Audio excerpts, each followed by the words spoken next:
mulai. Baca.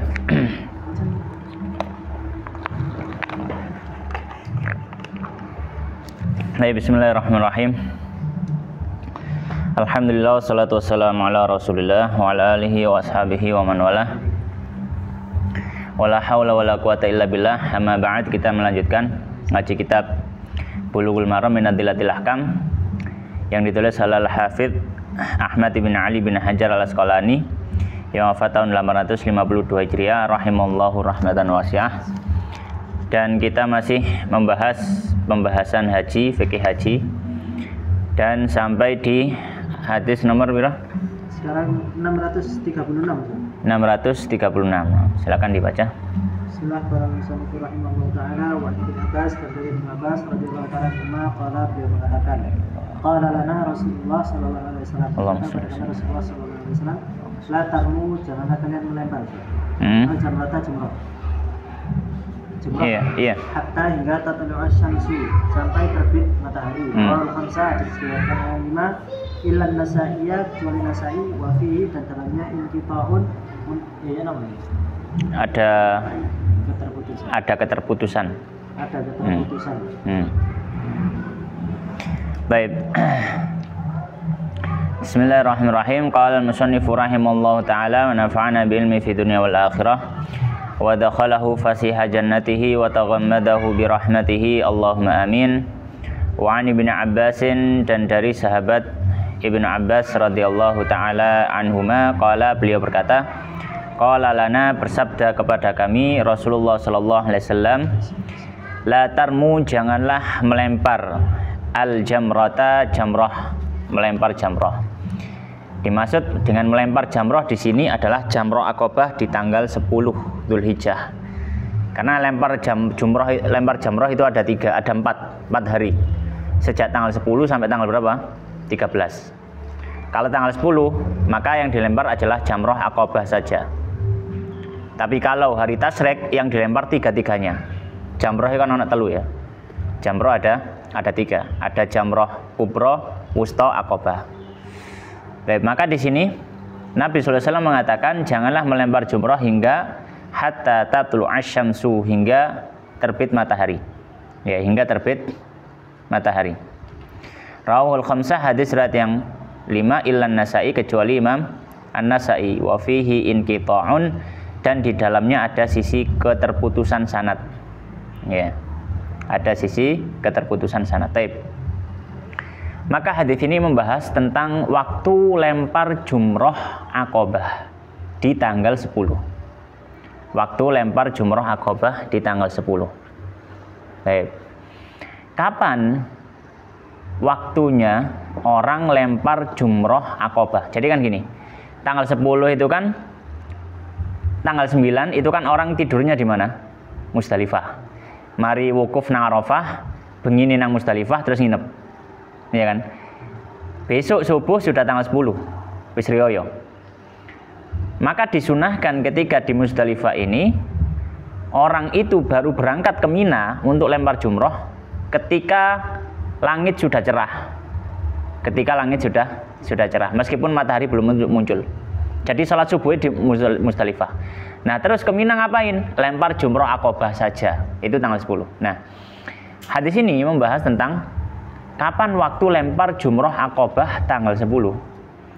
Maka kita katakan yang paling afdol lempar jumroh Aqabah tanggal 10 adalah setelah matahari terbit. Setelah matahari terbit. Sebagaimana dalam hadis ini, Nabi mengatakan la tarmul jamrah hatta tatlu'u syams. Jangan lempar jumroh, maksudnya jumroh Aqabah, sampai apa? Sampai matahari terbit. Maka waktu yang paling afdol untuk lempar jumroh Aqabah tanggal 10 adalah setelah matahari sudah terbit. Pertanyaannya, kalau ada orang lempar jumroh Aqabah gurung ono matahari, ya, jadi nang Musdalifah meruput sadurunge subuh budal nang Mina, tak lempar jumroh saiki sembahyang subuh nang Mina sampean, misalkan, apakah sah? Jumhur ulama mengatakan sah. Kenapa kok sah? Karena masuknya, ya, para mengatakan masuknya waktu lempar jumroh Aqabah adalah sejak tengah malam. Adalah sejak tengah malam. Iya. Kenapa? Ada riwayat yang lain, ya. Ada riwayat yang lain bahwasanya seorang sahabat, nah nanti hadis berikutnya ini, ya, menunjukkan bahwasanya sebelum matahari terbit, bahkan sebelum subuh, ya, sebelum subuh itu orang boleh lempar jamrah. Jadi yang menunjukkan apa? Sah. Jadi ala kulli hal hadis ini memberikan faedah apa? Waktu paling utama untuk lempar jumrah Aqabah adalah setelah terbit matahari. Nah, kalau orang sebelum terbit matahari kok lempar jumrah, apakah boleh? Jawabannya boleh. Dalilnya apa? Hadis berikutnya, silakan dibaca. Dalilnya. Berikutnya nomor 637, Wan Aisyah radhiyallahu ta'ala anha, dari Aisyah radhiyallahu ta'ala anha. Qalat, dia mengatakan, arsalan Nabi sallallahu alaihi wasallam mengatakan di Ummi Salamah, untuk Ummu Salamah, lailatan nahri, pada malam nahar. Faramatil jamrata, maka dia melempar jumrah qabla al-fajri, sebelum fajar. Kemudian mabat itu berlalu. Iya. Berlalu fa'afadat, maka beliau fa'afadat, kemudian beliau tawaf ifadah. Rawahu Abu Dawud, hadis riwayat Abu Dawud, wa isnaduhu ala syarti Muslim, dan sanadnya di atas Muslim. Baik, hadis berikutnya 637. Qala wa Aisyah, dari Sayyidah Aisyah radhiyallahu taala anha. Qalat, beliau berkata, arsalan Nabi SAW mengutus bi Ummu Salamah lailatan nahri, pada malam Id. Nahar itu tanggal 10. Berarti lailatul nahar malam 10. Ya. Mengutus apa maksudnya? Nabi menyuruh Ummu Salamah untuk duluan. Nabi menyuruh Ummu Salamah untuk apa? Duluan. Jadi bareng dengan Saudah, hadis yang sebelumnya kita kemarin bahas itu, yang Saudah minta izin kepada Nabi, ya soalnya lemu, aku pegel nih, mondak-mandak misan leren, wes mari sampai terus ngono lho.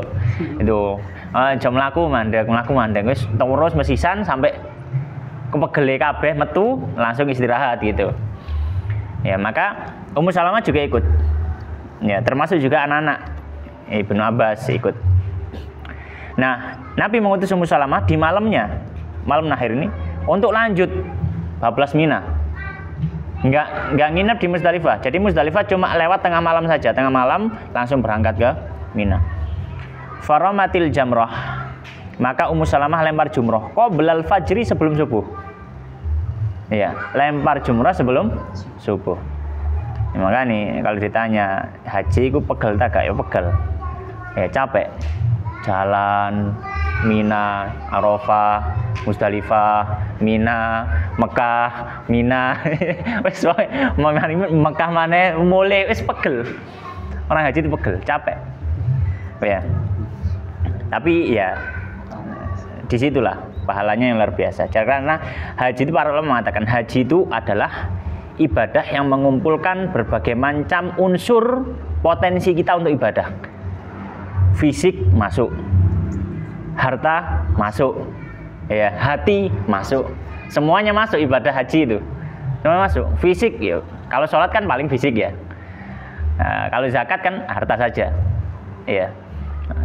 Kemudian kalau mungkin ya berdoa ya mungkin dengan hati dan seterusnya. Tapi zikir juga. Tapi haji semuanya ngumpul. Fisiknya suruh ibadah, hartanya suruh ibadah, hatinya suruh ibadah. Ya, ini capek ya wis pegel sak kabeh-kabeh gitu. Ya, tapi enggak, insyaallah nikmat. Insyaallah. Ya, semoga-moga ndang budal kaji ya. Nanti wakaji Ziko, wakaji Andre. Wakaji. Baik. Qabla al-fajr, sebelum subuh. Tsumma madat, lalu beliau lanjut, madat itu lanjut. Lanjut kemana? Lanjut berangkat ke Mekah. Untuk apa? Fa'afadat, beliau tawaf ifadah.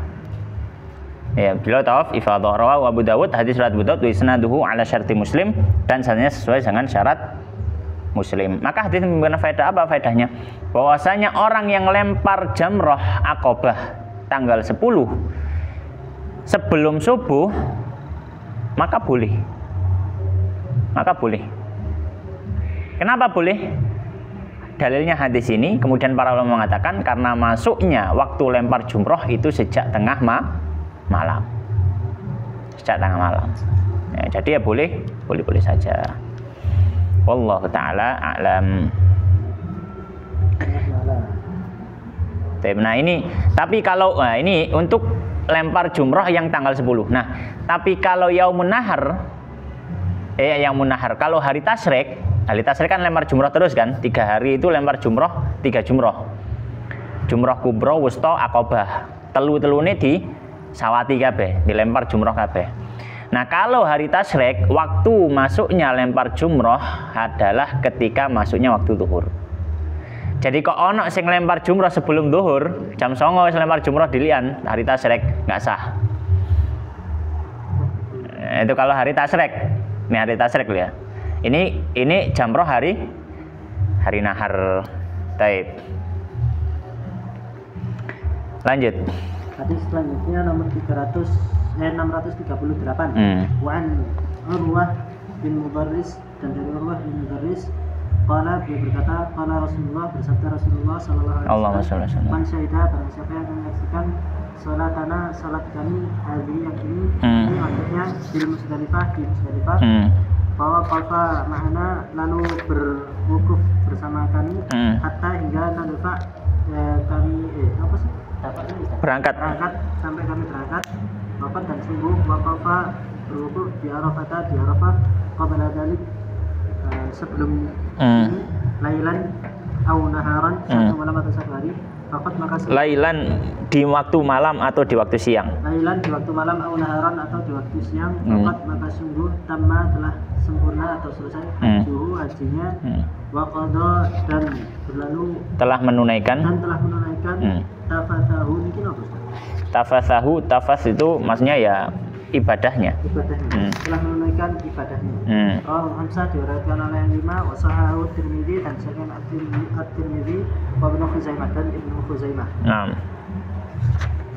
Baik, hadis berikutnya 638. Qala an Urwah bin Mudarris, dari Urwah bin Mudarris radhiyallahu ta'ala anhu, qala, beliau mengatakan, qala Rasulullah, bersabda Rasulullah sallallahu alaihi wasallam, man syahida, siapa yang menyaksikan salatana hadhihi, salat kita ini.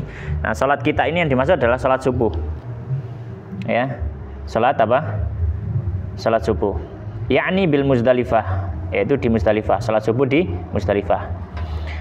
Fawaqafa ma'ana, lalu dia berdiam ma'ana bersama kami. Di mana? Di Muzdalifah. Karena di Muzdalifah itu nanti disunahkan apa? Ketika bangun salat subuh di Muzdalifah, terus habis itu doa di situ, zikir, doa, taubat, istighfar sampai apa? Sampai langit cerah. Baru ketika langit cerah baru berangkat ke Mina. Makanya kata Nabi fawaqafa ma'ana, kemudian wukuf di sini berhenti dulu bersama kita. Hatta nadfa'a, hingga kita berangkat bersama. Nah, itu kapan? Ketika langit sudah cerah. Waqafa, dan dia juga sudah wukuf di Arafah. Qabla dzalik, sebelum Muzdalifah. Jadi dia sudah wukuf, dia sudah di Muzdalifah. Nah, wukufnya lailan au naharan, baik di malam hari atau siang hari.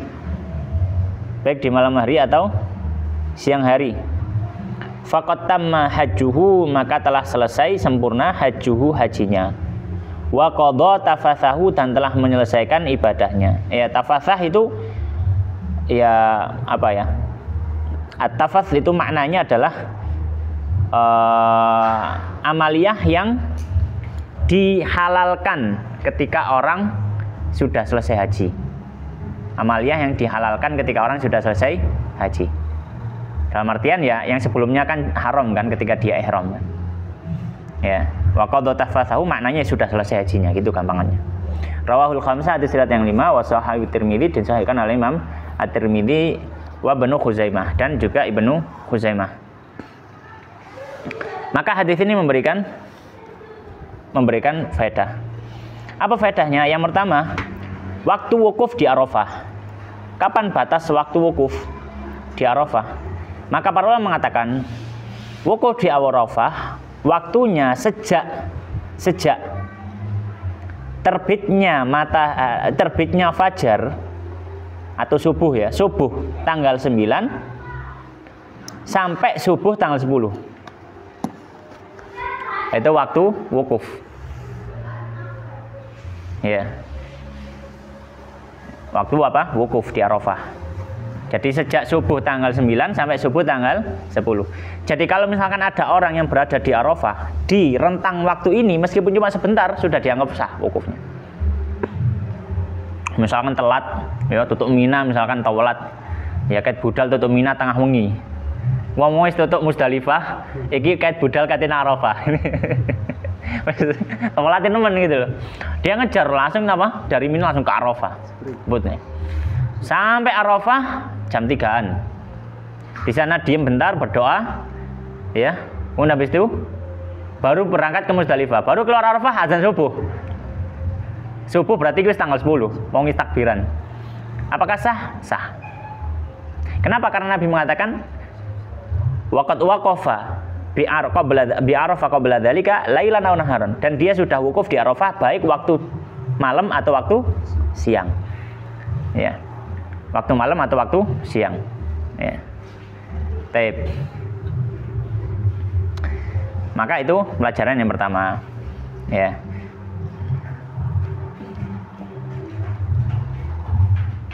Ini apa namanya yang zahir dari hadis ini. Sebagian ulama mengatakan waktu mulainya tidak setelah subuh tanggal 9. Tapi kapan? Setelah zuhur tanggal 9. Jadi ada dua pendapat. Ya, ada dua pendapat. Mulainya waktu wukuf itu kapan? Pendapat pertama mengatakan mulainya adalah waktu subuh tanggal 9. Pendapat mengatakan mulainya sejak zuhur tanggal 9, bukan habis subuh.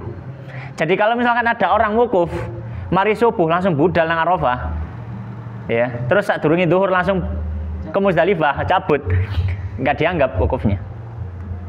Dan pendapat yang kedua ini pendapat jumhur ulama, ya, banyak dari para ulama diantaranya mazhab Syafi'i dan juga Imam Abu Hanifah. Kenapa? Karena yang dilakukan oleh Nabi, para sahabat, ketika mereka wukuf, tidak ada yang wukuf kecuali sudah lewat zawal, kecuali sudah masuk waktu zuhur. Nggak ada yang wukuf sebelum zuhur, nggak ono. Ya. Oleh karenanya hadis tadi ditafsirkan bahwasanya itu dilakukan, ya, naharon itu adalah maksudnya ketika setelah zuhur. Baik. Hadis berikutnya nomor 639, Wan Umar dan dari Umar radhiyallahu ta'ala anhu qala, dia mengatakan innal musyrikina, sesungguhnya orang-orang musyrik kanu adalah mereka la yufiduna, mereka tidak berangkat dari Musdalifah. Mereka tidak berangkat dari Musdalifah hingga tatlu asy-syamsu, hingga terbit matahari. Wa yaquluna, dan mereka mengatakan asyrik sabirun, ini maksudnya apa, Ustaz? Asyrik sabiru itu istilah. Sabir itu nama gunung. Asyrik itu menyala. Iya, apa ya? Terbit. Apa namanya? Masuk apa ya? Sudah masuk pagi gitu. Jadi sudah masuk pagi untuk daerah Sabir dan sekitarnya gitu loh maksudnya. Jadi ya asyrik sabir maksudnya Sabir sudah masuk waktu pagi gitu. Wayaquluna, dan mereka mengatakan asyrik sabir, daerah Sabir sudah masuki waktu pagi. Wa inna nabiyya, dan sesungguhnya Nabi sallallahu alaihi wasallam khalafahum, menyelisih mereka. Cuma kemudian afadhan itu ifadhan. Iya. Qabla, sebelum antat bi afadha enggak tahu afadha yang di sini maknanya pergi, berangkat. Maka cuma kemudian Nabi berangkat qabla antat bi asy-syamsu, sebelum matahari terbit. Al-Bukhari hadis berikutnya qala wa an Umar radhiyallahu ta'ala anhu qala, beliau mengatakan innal musyrikin, orang-orang musyrikan mereka dulu la yufiduna, mereka tidak. Nah, yufiduna di sini itu kalimatnya memang dipakai untuk makna yang beberapa macam ya. Yufiduna di sini maksudnya adalah pergi dari Musdalifah ke Mina. Pergi dari Musdalifah ke Mina. Ya. Orang musyrik, kata Nabi, orang musyrik dulu, mereka tidak akan pergi dari Musdalifah ke Mina hatta tatul asyamsu, hingga matahari sudah terbit. Matahari sudah muncul. Wa yaqulun, dan mereka mengistilahkan ini dengan ucapan mereka asyrik sabir. Sudah masuk waktu pagi daerah Sabir. Sabir itu nama gunung. Jadi Sabir wis esok gitu ya, baru berangkat. Ya, Sabir itu gunung yang ada di area di situ. Baik. Wa anna Nabi dan Nabi sallallahu alaihi wasallam khalafahum, menyelisih mereka. Gimana menyelisihnya? Fa'afadha, maka Nabi berangkat pergi dari Muzdalifah ke Mina qabla an tatul asyamsu, sebelum matahari terbit. Sebelum matahari terbit, yang dibahasakan dengan istilah hadis hatta asfara jiddan gitu. Sampai waktu isfar. Waktu isfar itu langit wis cerah tapi srengenge gurung metu. Pas subuh. Ya, apa basa gini apa basa ini? Bukan, itu Para isu. Iya, para isu ya. Jadi matahari belum muncul tapi apa? Langit sudah cerah. Itu istilahnya bahasanya israf pakai sin ya. Kok israf sih?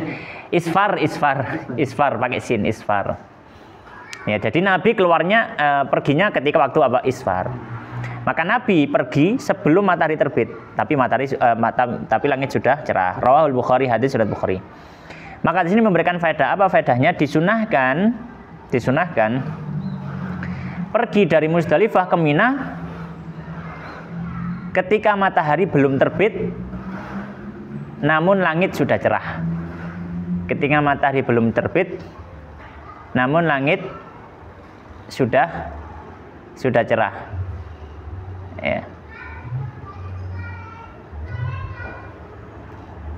Baik. Terus hadis berikutnya. Hadis berikutnya nomor 640. Wa Nabi Abbas dan dari Ibnu Abbas, Usama bin Zaid dan Usama bin Zaid radhiyallahu ta'ala anhuma.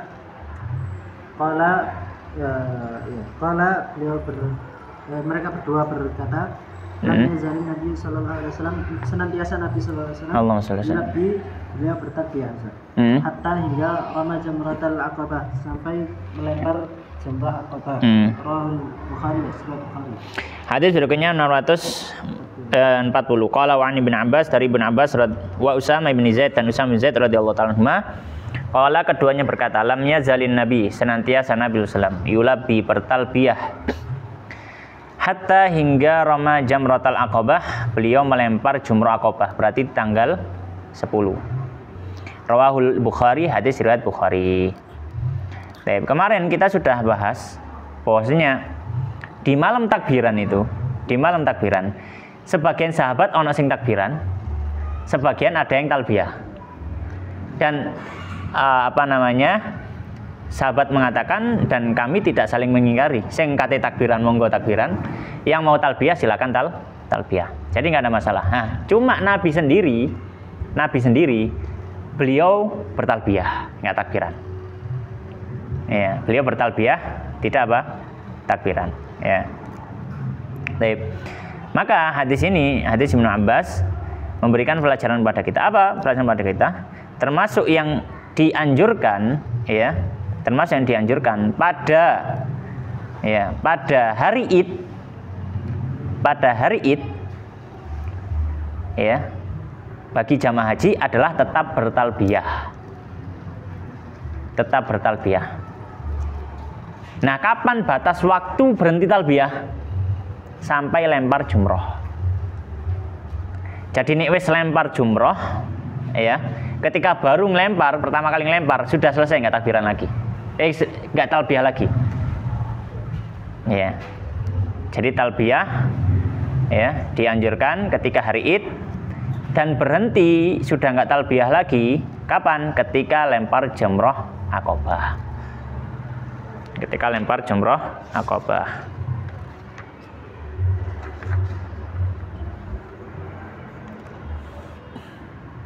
Taib, hadis berikutnya 641. Mana Abdullah bin Mas'ud, dari Abdullah bin Mas'ud. Ria nggawa duwe spidol Ria. Kan duwe ya. Kamu dari sini. Hah? Gak kepingin tak gambarno Amalia. Kurang tahu ya Om ya. Mboten nate. Ya wis mari ngene sik. Hadis selanjutnya wa an Abdullah bin Mas'udin, dari Abdullah bin Mas'ud radhiyallahu ta'ala anhu bahwasanya beliau ja'al al-baita, menjadikan Baitul Haram an yasarihi, di bagian kirinya, wa minan dan mina an yaminihi, di bagian kanannya, wa ramal jamrata, dan melempar jamrah bisa sayat dengan 7 batu. Wa qala, dan beliau mengatakan hadza, ini maqamul ladzi, tempat yang unzilat, diturunkan alaihi, atas Nabi Muhammad sallallahu alaihi wasallam, suratul Baqarah, surat Baqarah, muttafaqun alaih. Hadis riwayat Bukhari Muslim. Hadis berikutnya 641, qala wa an Abdullah bin Mas'ud radhiyallahu ta'ala anhu annahu ja'alal bait, beliau menjadikan Ka'bah an yasarihi, di sebelah kirinya, wa mina an yamini, dan mina di sebelah kanannya, wa ramal jamrah bisa bi hasayatin, dan beliau melempar jumrah dengan 7 batu. Wa qala hadza maqam alladzi unzilat alaihi suratul Baqarah, ini adalah tempat di mana turunnya surat Al-Baqarah. Muttafaqun alaih, hadis riwayat Bukhari Muslim. Maka hadis ini memberikan pelajaran pada kita. Apa pelajarannya? Posisi lempar jumrah Aqabah di hari nahar. Posisinya gimana? Ya, posisinya adalah jadi gini, Jamrah Aqabah itu dekat dengan area haram Mekah. Maka ketika lempar Jamrah Aqabah, ya, aku ya kurang tau merono ya, jadi podo ngawangi. Ya, jadi taruhlah sebelah sana ya, sebelah sana itu Mekah. Ini area Mina. Ini adalah Jamrah Aqabah. Maka ketika lempar jumrah, maka kita memposisikan diri sebelah kanan itu Mekah, sebelah kiri kita Mina, dan Jamrah setelahnya. Di hadapan kita adalah jamrohnya. Itu posisi ketika lempar jumroh Aqabah pas tanggal 10 ya. Jadi ini posisi yang disunahkan. Tak jopo apa jenenge spidol ya. Tolong tatakno ya ambek iku. Ambek apa jenenge kamerane unggahno. Tak ambil ini, ambil spidol dulu sebentar. Gak usah dipateni, Mas. Iya. Dila aman mulyana ya. Enak bisa bayangkan. Cek, ini cek apa?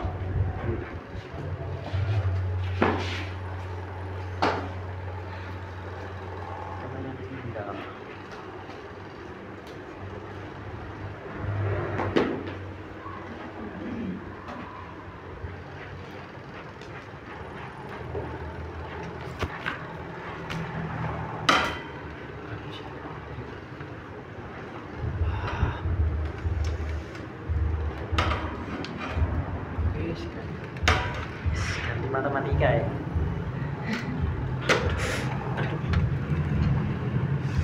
Aduh, kacau lah string.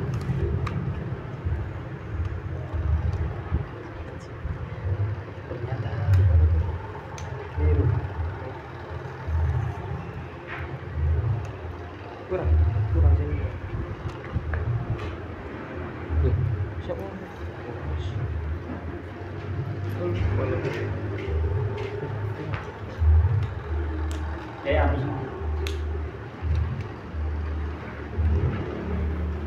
Tuh, nunggu YouTube Pak Monggo. Apa bro?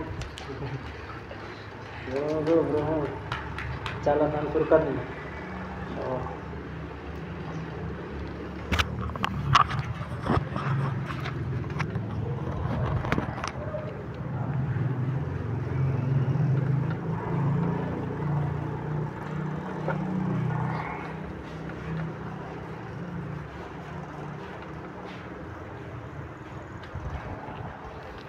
Pintunya tutup ya. Apa? Kita apa jenenge? Backlight ya. Mantul lah, cek. Ya wis.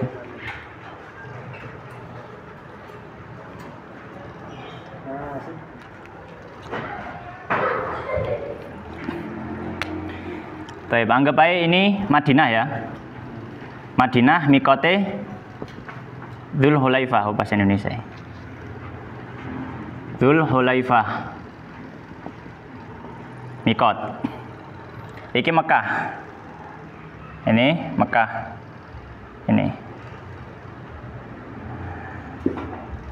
Ini Ka'bah. Oh, Ka'bah yo penceng ini. Ya, Ka'bah iki sing lurus ya. Inilah. Ka'bah. Taruhlah ini Mina, Arafah. Arafah, ini Ka'bah, ini Musdalifah.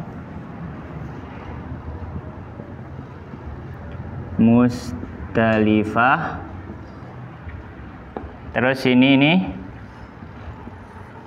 Mina. Nah, di Mina ini ada namanya Jamroh. Jamroh ada 3. 1, 2, 3.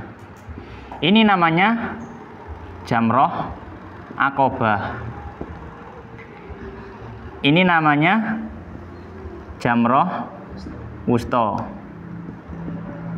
Ini namanya Jamroh Kubro.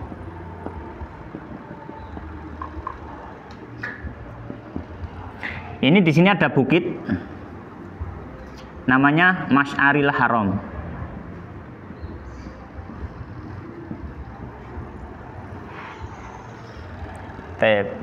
Ka'bah ini namanya rukun, 2 rukun Yamani. 2 rukun Yamani. Di sini Hajar Aswad.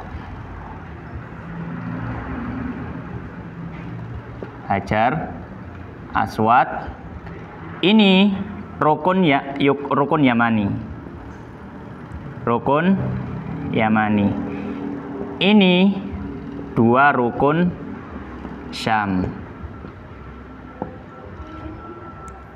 Baik. Saya jelaskan ketok kabeh ya. Iya wis. Saya jelaskan haji yang umumnya dilakukan orang Indonesia saja. Haji itu ada 3, ada 3 model. Ada namanya haji ifrad, qiron, tamattu. Umum yang Indonesia pasti tamattu. Biasanya gitu. Kenapa? Karena lebih mudah. Lebih mudah, gitu ya. Haji tamattu. Apa yang dilakukan orang yang haji tamattu? Pertama kali orang dari Indonesia misalkan ya. Dari Indonesia. Indonesia. Dia datang ke Dzulhulaifah. Dia ihram. Pertama kali dilakukan apa? Ihram umroh. Jadi nawaitu umrotan. Atau labbaik Allahumma umrotan. Umroh. Habis umroh, apa yang dilakukan? Dia dari Dzulhulaifah, Madinah ini, dia pergi ke Mekah. Di Mekah ngapain? Umroh. Melakukan umroh. Nah, umroh itu ngapain? Ya, jelaskan di sini ya.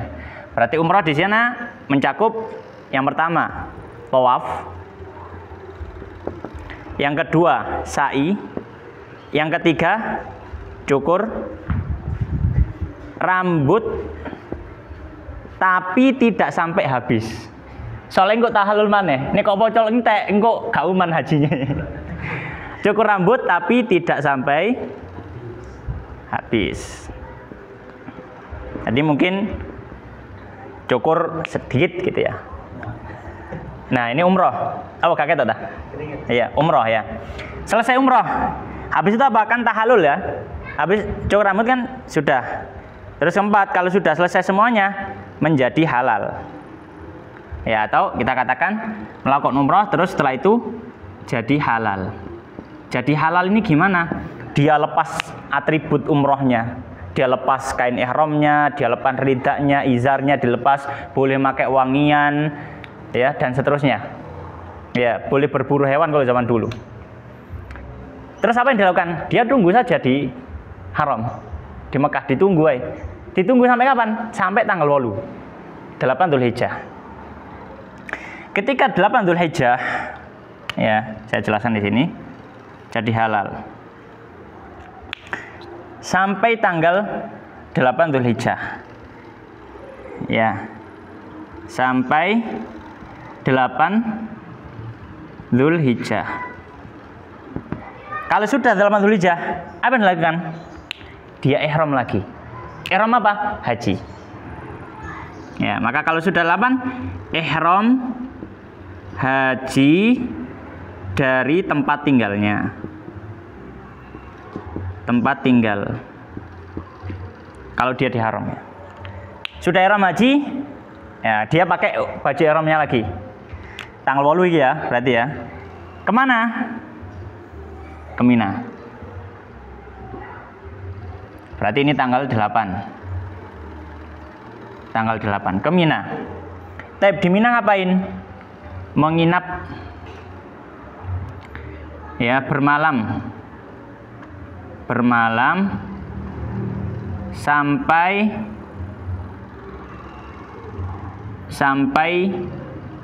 tanggal 9. Berarti sudah bangun tanggal 9, habis sholat subuh di waktu duha. Berarti ini hari Arafah. Sudah bermalam, berangkat lagi kemana? Ke Arafah. Tanggal 9 waktu duha atau sebelum duhur.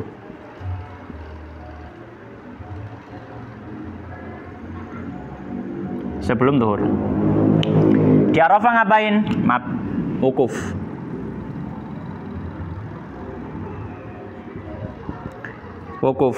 Wukuf sampai kapan? Sampai matahari tenggelam. Matahari tenggelam. Matahari sudah tenggelam, berarti takbiran. Ya kan? Tanggal 9 ya, takbiran. Setelah matahari tenggelam, berangkat kemana?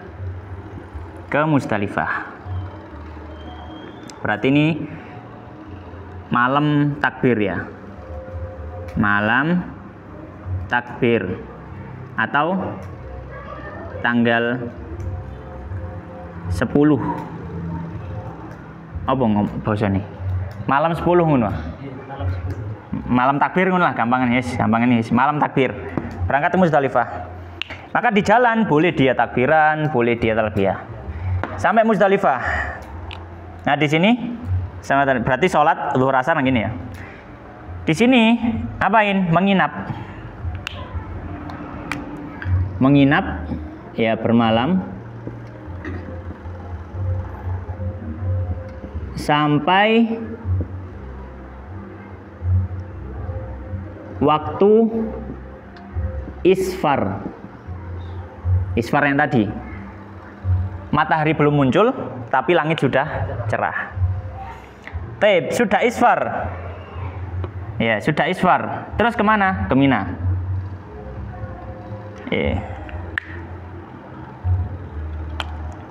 Dia ke Mina langsung jujuk mana? Langsung ini. Langsung jujuk Jamrah Aqabah.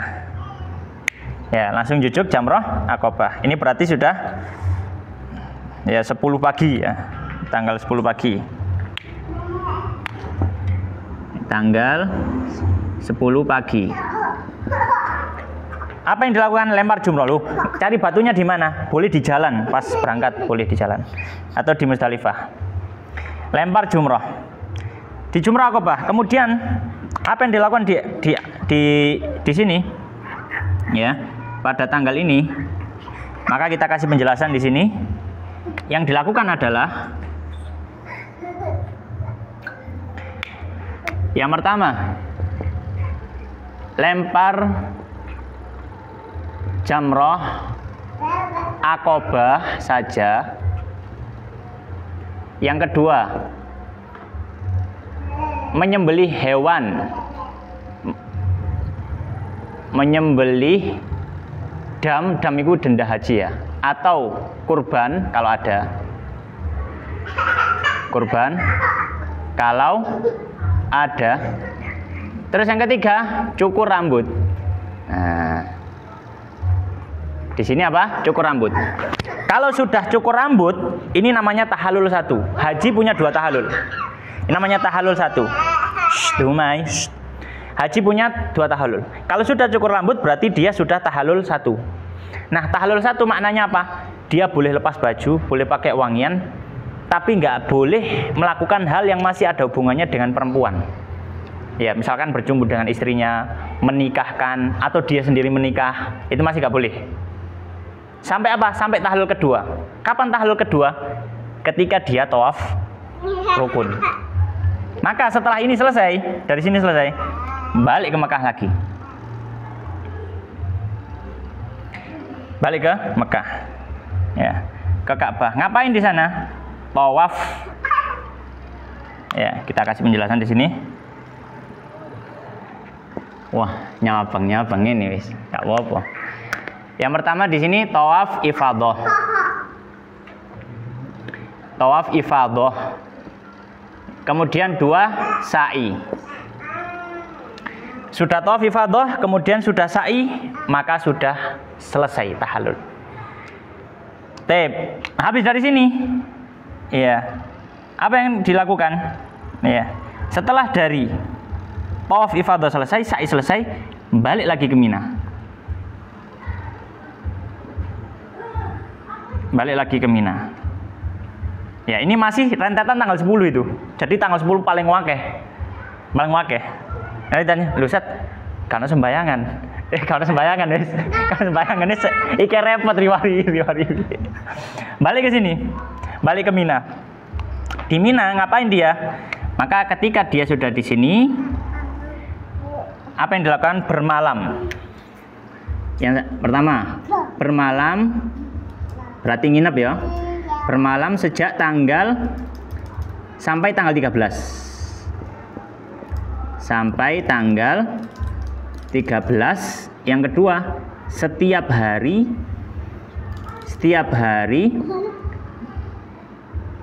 setelah duhur lempar 3 jumroh. 3 jamroh. Nah, ini adalah amalnya. Sudah selesai tanggal 13, selesai lempar jamroh, selesai. Silakan dia boleh pulang. Yang sudah boleh pulang gitu ya. Tapi sebelum pulang, balik lagi nang Ka'bah. Selesai ini, selesai, balik lagi ke Ka'bah. Ngapain? Tawaf wada. Tawaf wada. Yang sudah, maka balik ke Indonesia. Ya, sudah tawaf wada, maka dia kembali ke Indonesia dengan gelar baru, haji. Haji siapa? Ya, itu adalah amalia haji. Ya, amalia haji. Insya Allah kurang lebih sudah ada gambaran umum ya. Mungkin ini yang bisa kita bahas. Wallahu ta'ala alam wa sallallahu wa sallim wa barik ala nabiyina Muhammadin wa ala alihi washabihi ajmain. Subhanakallahumma bihamdika asyhadu an la ilaha illa anta astaghfiruka wa atubu ilaik. Wallahu ta'ala a'lam.